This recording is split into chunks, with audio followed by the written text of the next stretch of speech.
Hi, Rich Pellegrino, Rich the Equalizer Pellegrino from the Global Woke Institute. www.howwokeami.org is our website, and our YouTube channel at Global Woke Institute, and also our social media pages with the same tag line if you want to hear more and go deeper than this short message. And the short message tonight is piggybacking on my last messages on how to bring peace.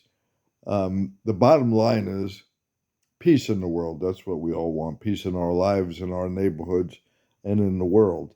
Okay, it's not just a fancy catchphrase. What do you want for your birthday? World peace. It's a reality, because that if we don't have world peace, we don't have peace in our individual lives. We're all connected. But here's a statement I'm going to make. You don't bring peace by engaging in war, offensive wars. You do not bring peace by that. Okay? There is a place for war or self defense, and that is only in self defense when you have a bully attacking other countries, and then other, the world unites to put down that bully. We did it in World War II with Hitler, um, but the key is there was unity between many, many countries. The majority of it was a world war. The majority of the world united to put down that was self defense. Um, the Black Panthers here in the U.S., they were not offensive or violent.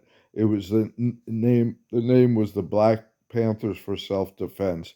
So let's transfer to Israel and the Middle East. We know that the Palestinians have been oppressed by the bully of the state of Israel and America and its allies ever since its creation decades ago, ever since the creation of the state of Israel, when they stole the land from the Palestinians. That's history. Anybody can check that out.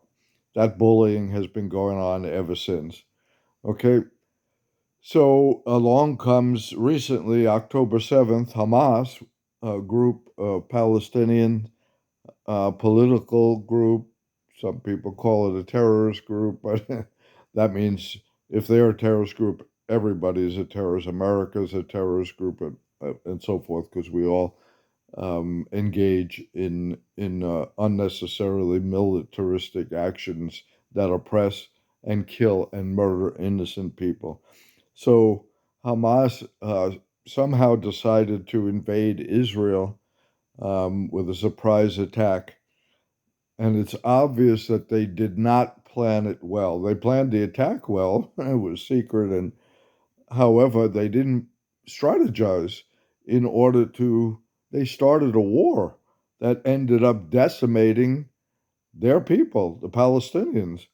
Okay, innocent women and children still going on. They're being bombed, 40, 50,000, and so forth. Okay, so Hamas didn't get any backing. There's no unity in the Muslim world in terms of dealing with this type of oppression from the rest of the Western world.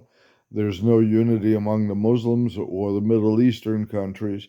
Otherwise, they could stop this oppression because they have a lot of power, both money, military, oil, economic, and so forth, but they don't have unity.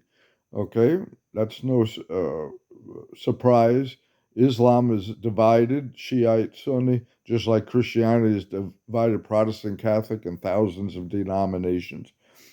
Okay, so it was, a strategic blunder for Hamas to invade Israel without having the backing.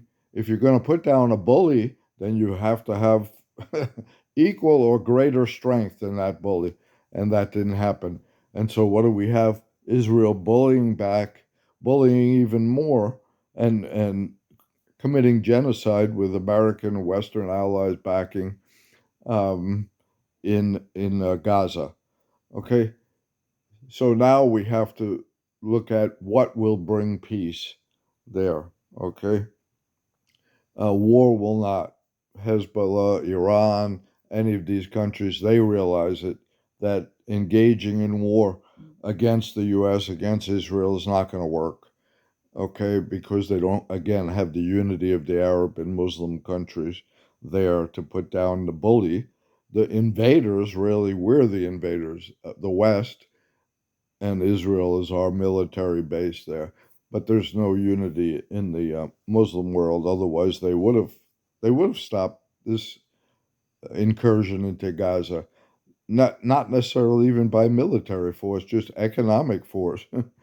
um, because they have the Red Sea, they could control a lot of that region of the world if they had the unity.